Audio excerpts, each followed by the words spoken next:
అశ్వ సంవత్సరంలో కైలాస యాత్ర Sri Gayatri tours and travels 8977349696. Srisailam Mahashivaratri బ్రహ్మోత్సవాల హుండీ ఆదాయం భారీగా పెరిగింది.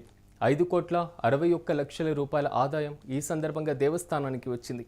నంద్యాల జిల్లాలోని ప్రసిద్ధ శ్రీ బ్రహ్మరాంబ మల్లికార్జున స్వామి ఆలయంలో ఈ ఏడాది మహాశివరాత్రి బ్రహ్మోత్సవాలు అత్యంత ఘనంగా జరిగాయి.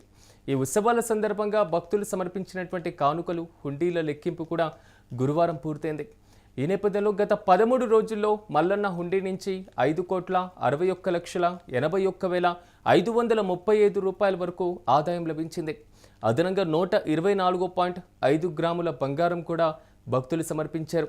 5.5 కిలోల వెండిని భక్తులు స్వామివారికి సమర్పించారు. నగదుతో పాటుగా వివిధ దేశాల కరెన్సీలు కూడా భారీ స్థాయిలో హుండీలో వచ్చాయి. ఇక భక్తులు భక్తి శ్రద్ధలతో శ్రీశైలం దేవస్థానానికి భారీగా ఆదాయం లభించింది. చంద్రవతి కళ్యాణ మండపంలో జరిగినటువంటి ఈ హుండీ లెక్కింపు కార్యక్రమంలో దేవస్థానం చైర్మన్ రమేష్ నాయుడు, ఈవో శ్రీనివాసరావు, ఇతర అధికారులు పాల్గొన్నారు. ఈ ఉత్సవాల్లో లక్షలాది మంది భక్తులు తరలివచ్చి స్వామి అమ్మవార్లను దర్శించుకున్నారు. దేవస్థానం అధికారులు ఏర్పాట్లను చక్కగా చేసినందుకు భక్తులు కృతజ్ఞతలు తెలిపారు.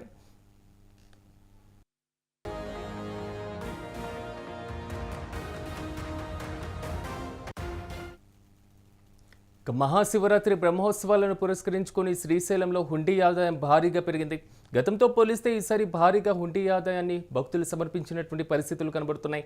5,61,00,000 రూపాయల వరకు ఆదాయం దేవస్థానానికి వచ్చింది.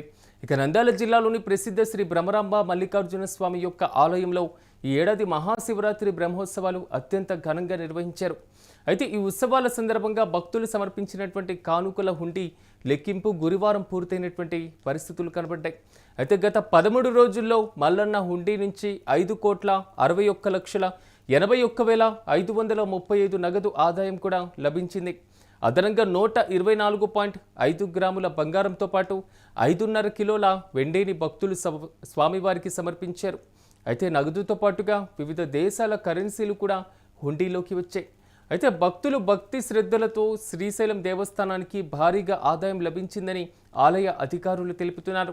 ఇక చంద్రవతి కళ్యాణ మండపంలో జరిగినటువంటి ఈ హుండీ లెక్కింపు కార్యక్రమంలో దేవస్థానం చైర్మన్ రమేష్ నాయుడుతో పాటుగా దేవస్థానం ఈవో శ్రీనివాసరావు, ఇతర అధికారులు పాల్గొన్నారు. ఈ ఉత్సవాల్లో లక్షలాది మంది భక్తులు తరలివచ్చి స్వామి అమ్మవార్లను దర్శించుకున్నారు. దేవస్థానం అధికారులు ఏర్పాట్లు చక్కగా చేసినందుకు భక్తులు కృతజ్ఞతలు తెలిపారు. మొత్తం మీద మహాశివరాత్రి బ్రహ్మోత్సవాలు అత్యంత వైభవంగా జరిగినటువంటి పరిస్థితులు శ్రీశైలం దేవస్థానంలో కనబడుతున్నాయి. ఇక దేవస్థానానికి కూడా గతంతో పోలిస్తే ఈసారి భారీగా హుండీ ఆదాయం లభించింది. ఉభయ ఆలయాల హుండీ లెక్కింపు కూడా గురువారం పూర్తయింది. 13 రోజుల మల్లన్న ఆదాయం సంబంధించినటువంటి హుండీ లెక్కింపులో 5,61,81,535 రూపాయల వరకు ఉంది. దీనితో పాటుగా 124.5 గ్రాముల బంగారం, 5.550 కేజీల వెండి కూడా లభించినటువంటి పరిస్థితులు కనబడుతున్నాయి. ఇక నగదు బంగారంతో పాటుగా వివిధ దేశాలకు సంబంధించినటువంటి కరెన్సీ రూపంలో కూడా స్వామివారికి ఆదాయం లభించింది.